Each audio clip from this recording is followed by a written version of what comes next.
ایک چھوٹا سا واقعہ امام رضا سے منسوب رب دے رہا ہوں تاکہ انسان کا دل بھی تھوڑا نرم ہو جائے۔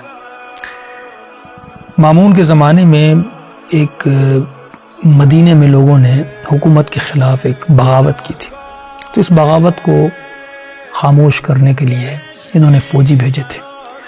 تو ایک فوجی تھا جس کا نام تھا جلودی، مدینے میں ہوئے، انہوں نے بغاوت کو توڑا اور لوگوں کو بہت مارا وہاں پہ، اور جب یہ جیت گئے، غالب آ گئے مدینے کے شہر میں، تو انہوں نے لوگوں کے گھروں کو لوٹنا شروع کیا۔ فرماتے ہیں گھر گھر جاتے تھے، لوٹتے تھے، تو آخر میں یہ بنی ہاشم کے محلے میں گئے اور وہاں پر انہوں نے لوٹنا شروع کیا۔ وہ بنی ہاشم کی عورتیں جنہوں نے کبھی کسی نامحرم نے ان خواتین کو نہیں دیکھا، عفیف محجبہ خواتین، تو یہ ساری خواتین امام رضا کے گھر میں جمع ہو گئی۔ تو یہ ملعون جیسے وارد امام نے روک لیا۔ امام نے کہا کہاں جا رہے ہو؟ تو اس نے کہا اندر جا رہا ہوں۔ کیوں جا رہے ہو اندر خواتین؟ تو سب کے گھروں میں جا چکے تھے، تو اس نے کہا ہمیں سونا چاہیے۔ تو امام نے کہا یہیں پہ رک جاؤ، میں سونا لاتا ہوں۔ اس نے کہا نہیں، ہم لوٹنے جائیں گے۔ بہت اس نے امام نے اس کو سمجھایا۔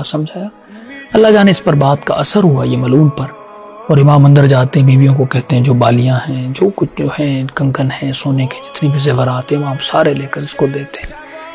یہ راضی ہو کر وہ لے کر چلا جاتا ہے۔ اب وقت گزر گیا اور ولایت عہدی کا وقت آیا۔ مامون نے امام کو بلایا خراسان۔ جب مولا پہنچے تو 3 وزیروں نے مامون کی بڑی مخالفت کی کہ ہم اسے ولایت عہدی پر نہیں مانیں گے۔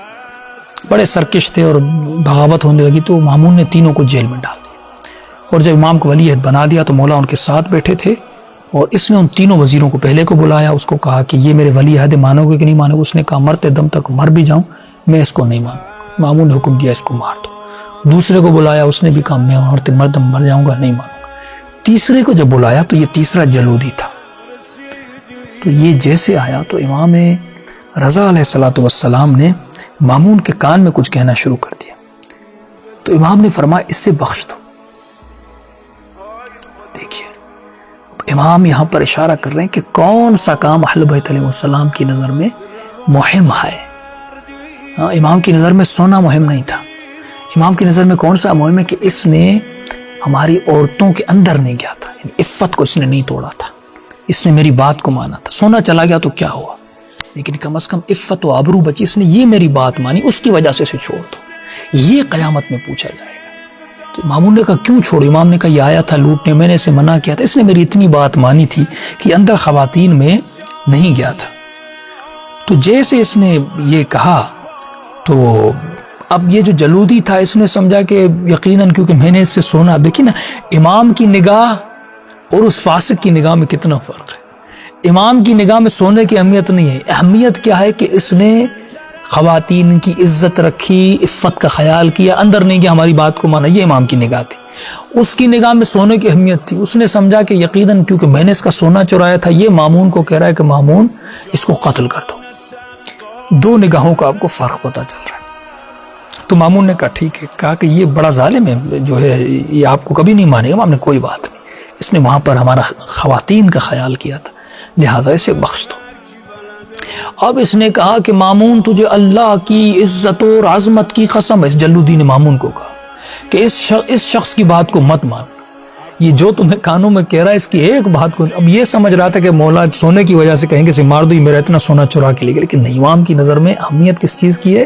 بما یشغلنی، وہ کام امام کی نظر میں اہمیت رکھ رہا ہے، اس کام میں اصلاح امام دیکھ رہے ہیں کہ جس کام عفت بچی تھی۔